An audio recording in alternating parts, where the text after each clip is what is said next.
Given the seriousness and quantity of these allegations, we're talking 14 lawsuits, 24 total claims, we're only 10 days in.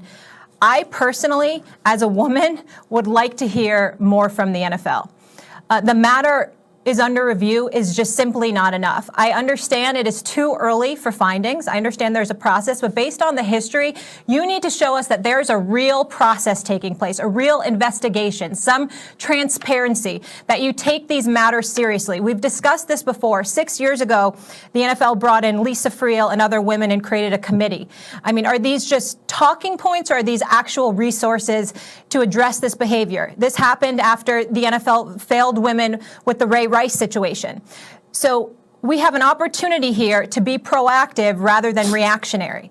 And that's been the knock against the NFL. You can get in front of it, you can acknowledge it, you can condemn the behavior, and you can address it. And I want to take it one step further, and then obviously want you guys to react and what you think the NFL should do here.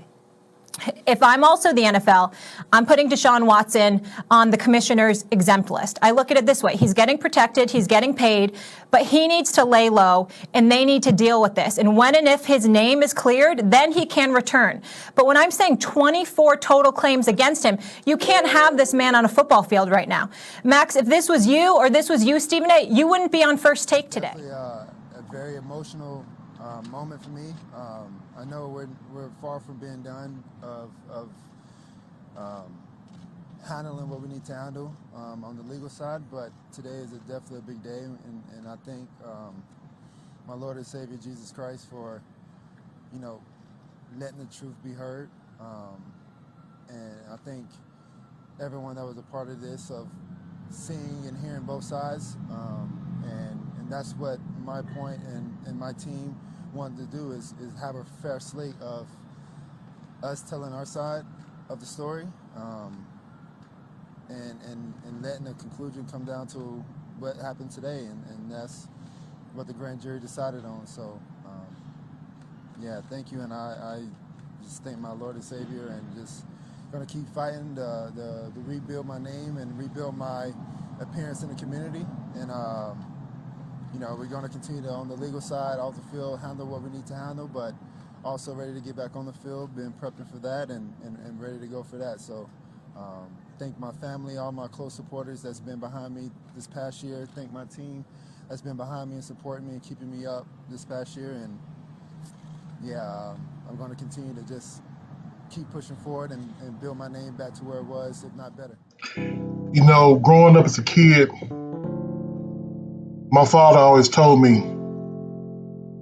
the one thing you're going to have, the one thing I can give you is your last name. Don't let anybody ever disrespect your last name. Some fathers can give you money, they can give you property, but when it comes down to it, your last name is what makes you. Well, ladies and gentlemen, this is Coach Simmons here. And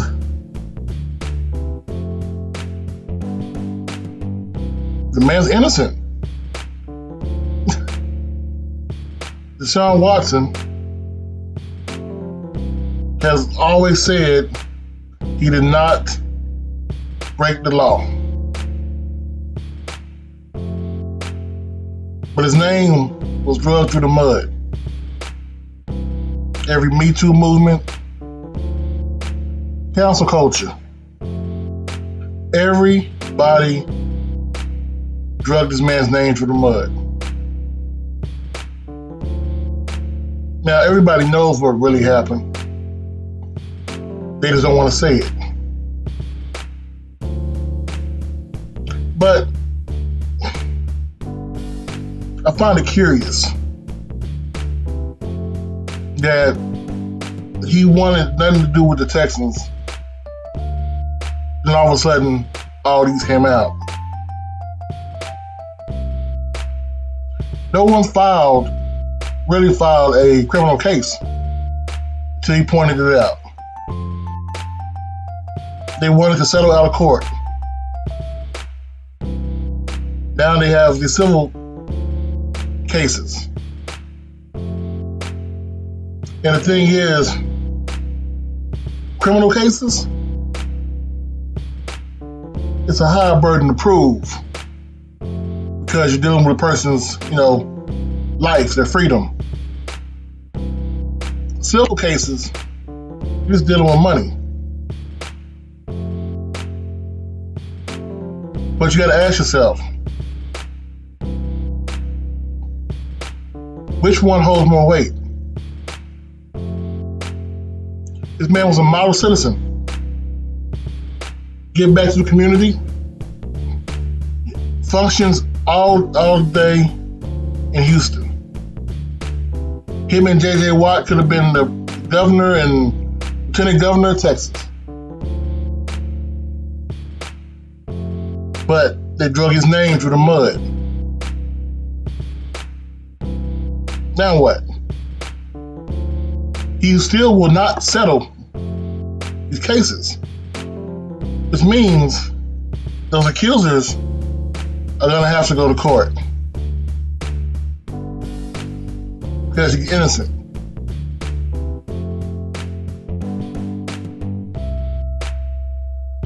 He's innocent because the court said the charges have no merit.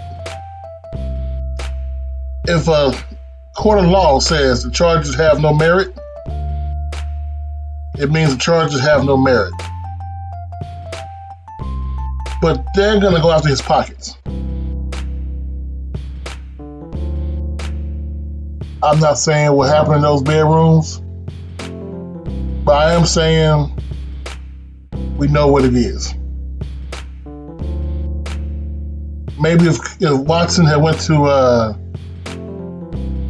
Deion Sanders' little meeting he had with the Instagram model, he would understand what's going on. But no, now that the man's name is drugged through the mud. Luckily, he got a contract extension before that happened. So now, it's trade season, starting Wednesday. He hasn't played all year. His value is quote unquote lowered.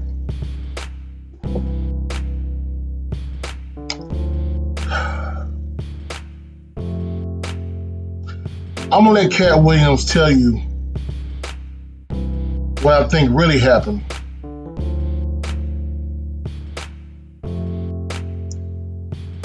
I'll talk to y'all later. It's Coach Simmons. I'm out. Well, it doesn't matter what type of driver you are and how well you've driven this car for the last 6 hours. If you take your eyes off the road for 1 second, that pole is going to negate all the rest of your beautiful driving. Now, from what I've heard, the next logical thing would be to try to find out, well, he's not going back to Houston.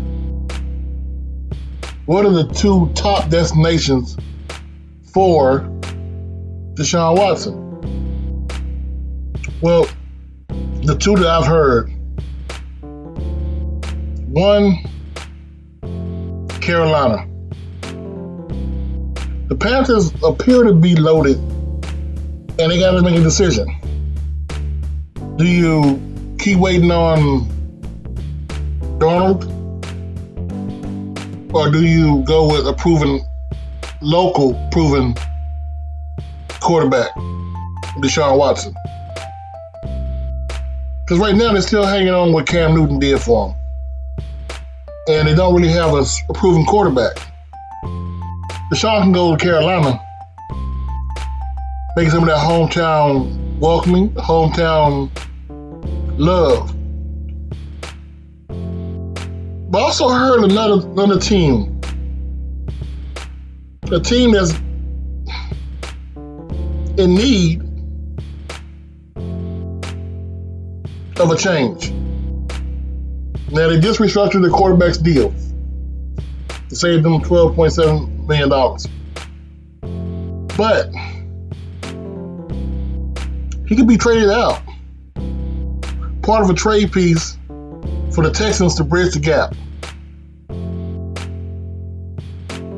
That team is Atlanta. Now we know Ridley's suspended for a year for being a dummy and betting $1,500 on his own team to win. Like you got $1 million contract, man. Why? And we know they have talent. Even if Ridley's not there, they still have great receivers. They still have great tight end. Running backs are okay. Defense is adequate. And they're in the NFC South. With New Orleans falling off, Carolina, if they don't get Deshaun Watson, being Carolina, Tampa just lost Tom Brady. Atlanta can take over the league. This is a division. Now, I find it funny that both of the teams that are rumored to get Deshaun Watson are in the same division. But if he goes to ATL, he can rehab pretty quick. Because right now, all he's worried about is handing out money. Because the court cases said there's not enough evidence to bring this even to trial.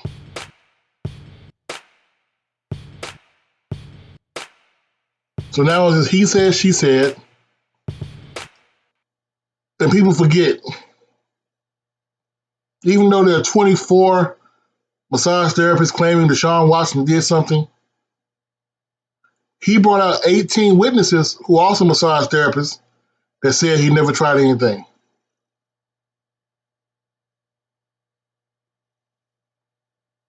Hey, people, I would love to see Deshaun Watson at ATL. Send Matt Ryan over to Houston. It's Coach Simmons. I'm out.